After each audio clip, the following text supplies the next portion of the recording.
Sorry, you guys are getting me. Okay, so anyways, I'm getting so excited about the Duggars right now. Oh, pants!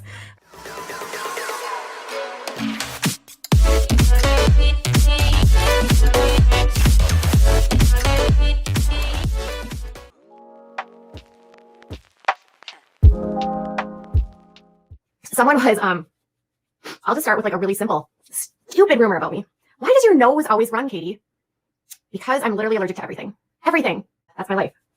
And it's not because I'm using any sort of narcotics, which is ridiculous to me. And it doesn't help that often when I'm live, I get a runny nose and I need to blow it. It's like just I did right now. There you go. That's my story about my runny nose, and it's really boring. So no, we do not sacrifice animals. We are not into witchcraft, and we are not haters of anyone. Let's see. Next would be another ridiculous rumor about me would be that I have fabricated or lied about my son's health. And this actually is rooted back in when I had a group of friends, that were from a group of medical moms that I became friends with. And someone in that group who I was friends with for a very short period of time has decided to defame me for years because she's mad at me for whatever reason. And she has gone from group to group to group. And every time I get a little bit more attention, she continues to spread this rumor that I have lied about my entire son's diagnosis. Or has been spread wildly on YouTube with no proof, to the point that people debate whether or not I have it, which is weird and creepy and odd. But no, I don't have that. I've never had that. I've never lied about my son's diagnosis. The rumor is that I used a Facebook group of special needs moms to buy my house, which again is not true.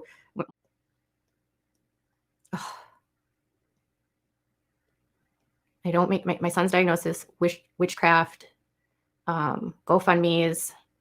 There was something else. I can't remember. There was one about me dating Matt Bear and Andrew Glennon, and this was also not true. I didn't date either one of them. I snort my Adderall. That's not true either. Another rumor that I'm like, my husband needs to be freed.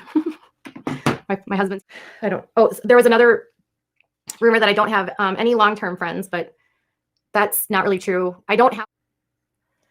And the rumor about the Adderall and the drug use, I think is really weird, because if you were worried about someone being a drug addict or any of those things, like, why would you make fun of them if that is what you are struggling with? Because if I did that, then they would drag me for it. Oh, I have an itchy forehead, super itchy forehead. Is it? Why do hats make your head itchy? Is there something on a hat? I have people demanding answers from my husband, literally demanding answers, sending him DMs, telling me that I need to not talk for my husband. My husband doesn't have a channel that he's going to go on and talk about this with.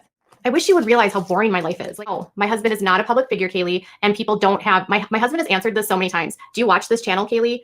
Because here's the deal. My husband is not a public figure. He's not. He doesn't have a following. He's not. Hi. You guys are so cute for thumbs downing constantly. There's a lot of you in the chat right now. You could give me some thumbs up, but it doesn't matter. People think that thumbs downing me is going to somehow affect my channel, but it actually only helps my channel. Hopefully, the best thing you could do if you hate me is not watch me. And then they're like, why don't you show the ratios? You guys know why. You know why I don't show the ratios. Because you guys bombard my videos and harass my videos and leave nasty comments. Why don't you leave the comments open, Katie? Because you guys leave nasty comments. Honestly, it doesn't matter. Thumbs down or thumbs up helps the channel. Just own it. If you just want to be a hate channel about me, own it. If you are not interested in publishing anything nice about me, own it. If you never want to say anything nice about me, own it. Own the fact that it makes you money to talk negatively about me. Own the fact that you make more money talking about me negatively than you believe you would positively. Own the fact that you're afraid to speak positively about me because you are afraid of the hate mob coming after you with the backlash, not realizing that backlash would only be temporary, because I still have a large audience that actually likes me, and it's a very small hate group that doesn't.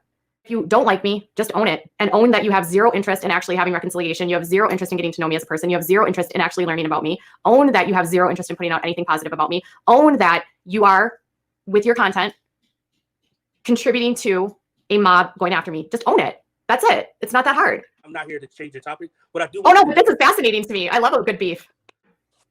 If you actually get to know the people that you cover and you find out they're a human, you can't be an asshole anymore. You can't be nice to me, because they will let down their audience. And unfortunately, some creators do pander to what their audiences want. And that's why I didn't pander this week. And that's why I put out a video 3 talking about what happened in the world, knowing that I would lose a lot of subscribers, because I knew it would upset a lot of my conservative followers, because I knew a lot of my conservative followers believed Trump when he said it was stolen. I knew I was going to lose subscribers. I knew that, but I still did it anyway, because I wasn't going to pander to an audience simply because they didn't want to hear it. Someone called me a twit today. Like, oh, now he wants the link. Hold on. Oh, now he's going to come on because real news got crazy. Ooh, this is going to get good, you guys. I mean, think of Leslie Bass. How many times has Leslie said she forgives me, and then every time she has a moment to shit all over me, she creates this false narrative that she's the victim of everything that's literally everything that's ever happened in her life. If she and her husband were to get divorced, Leslie would blame me for their divorce. She blames me for everything that happens in her life, and it's pathetic, and she takes no responsibility for anything. I do have thick skin. Why do you think I have soft skin? Like, that's ridiculous. Do you think I wouldn't condemn people? Like, I had an interaction over the summer with someone within my community that decided that they were going to talk about special education with me, knowing that my child is disabled, and say that if my son can't do what everyone else does, he shouldn't be in school. There's just no reason for a child that has a disability. If they can't keep up, why should the public have to pay for them? Why should they have to deal with it? It's not the public's responsibility. And I do not feel like in any other time would anyone have been so bold to say that. Then it happened in front of my neighbors. Literally no one stuck up for us. Who says that? And you guys, there's 82 dislikes and 31 likes. I swear, my likers don't like. So help those ratios out. It's obscene. They do. I hope the haters know that their dislikes still help, and it doesn't really matter if you are disliking or liking, because at the end of the day, I'm still making AdSense and this channel is still growing. So there's a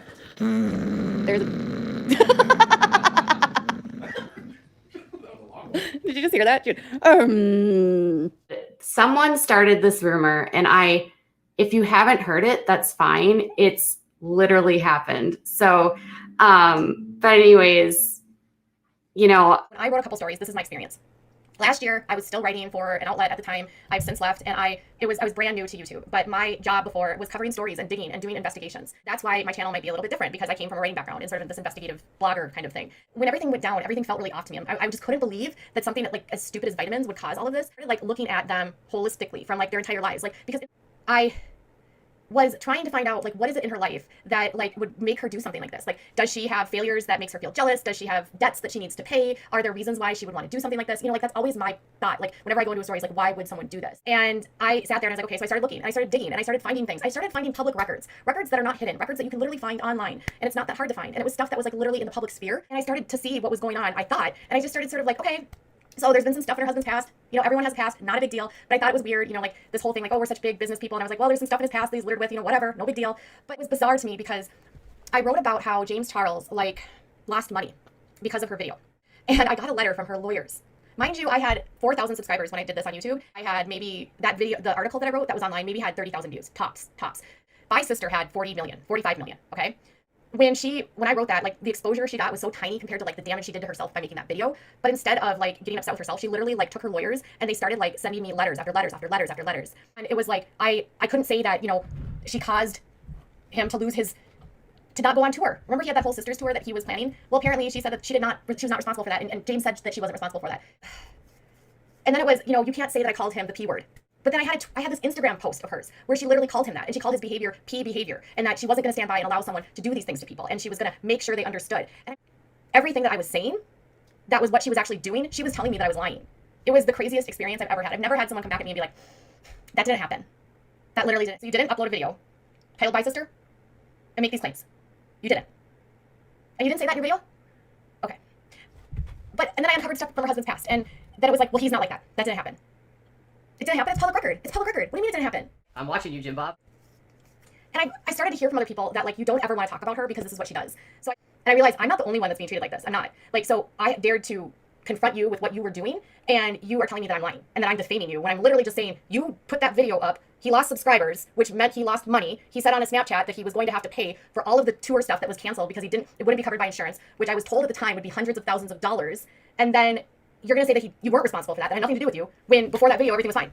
So I'm confused here. Like, she went on her channel yesterday and had all these allegations about how, there's this big conspiracy and everything's going on. So she can go on her channel and levy humongous allegations against people, and there's no consequences. But if people dare to push back and ask questions, we're the ones that are wrong? How is that even possible? I don't understand that.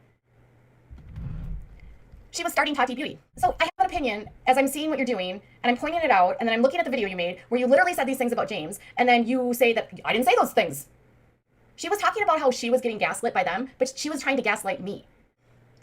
And I'm like, why did you care about me? Why? I had 4,000 subscribers. Why pick on me? You know, other outlets were going off at her. She was on freaking NBC, CNN. Like, everyone was calling her out and saying exactly what I was, by the way. And yet she chose me and were in her ear. But I also believe that they all wanted the same thing. All three of them wanted James out of the way. All three of them wanted him off the platform. All three of them were jealous. All three of them are guilty, period.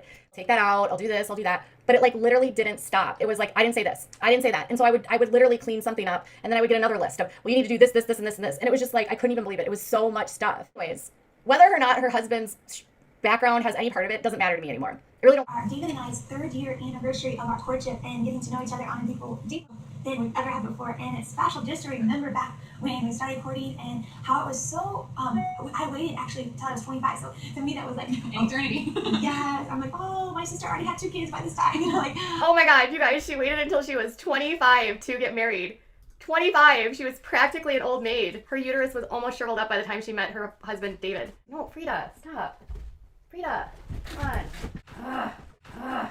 First night of our official courtship, Dave was able to share with me some of like his heart, his struggles, his strengths, the things that he like envisioned us to doing together, and it's so nice to be able. We just landed in Israel, and Josh was just getting off his computer with his Ashley Madison hookup.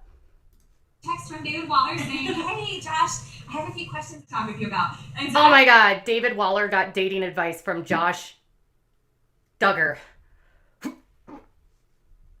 Just like, score, I know, finally he's calling to ask about Priscilla. And so I was like so excited. So we finally got to a place where we could Skype, or anyways, we finally got to a place where we could talk with David on the phone. In Israel. In Israel. It was so special since we get in a relationship. And it was so sweet to hear. I mean, Court, can I side hug your daughter?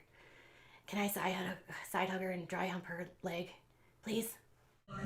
What really attracted David to Priscilla was that she looked like a doormat that could be subservient. Okay, good job. Small part of the beginning of your relationship and just being so excited for you. Josh and I only got like 2 hours of sleep that night because we were talking on the phone and we talked through the night until the sun rose on. And so I bet that wasn't the only thing Josh was doing. Newlyweds do it all the time. They don't need stupid books. When you are 15 months married, you better be boning every 5 seconds. Without feeling connected, just inject. Sorry, I had something in my throat. In Duggarland. A V-neck is like showing this part of your skin, you guys. When you show too much of this skin, the guys think naked thoughts. And then you have to control their penises so they don't go in your vagina. I don't ever want to like poke someone's sexuality, but I get some serious gay vibes from him. And I'm pretty sure his dad is gay. Oh, I was at this party and I met this girl and she was so pretty. And she was so cool. And she was like, I don't even know. I thought she was hot. I thought she was like petite and she was like so cute. And we started making out and she gives me this bracelet and she wants my phone number and she wants to date me. And it's like literally I met her and she wanted to like U-Haul into my life. And it was like at that moment where I was like, I don't want to date girls. I just want to make out with them. Relationship is going. Like sometimes when my husband wants to talk about our relationship, I'm like, no, I don't want to talk about it. I try not to have stands. Do I have stands? When I saw that, I was like, bitch, hold my beer. And I can smell a lie like a fart in the car, Fancy, and yours reeks.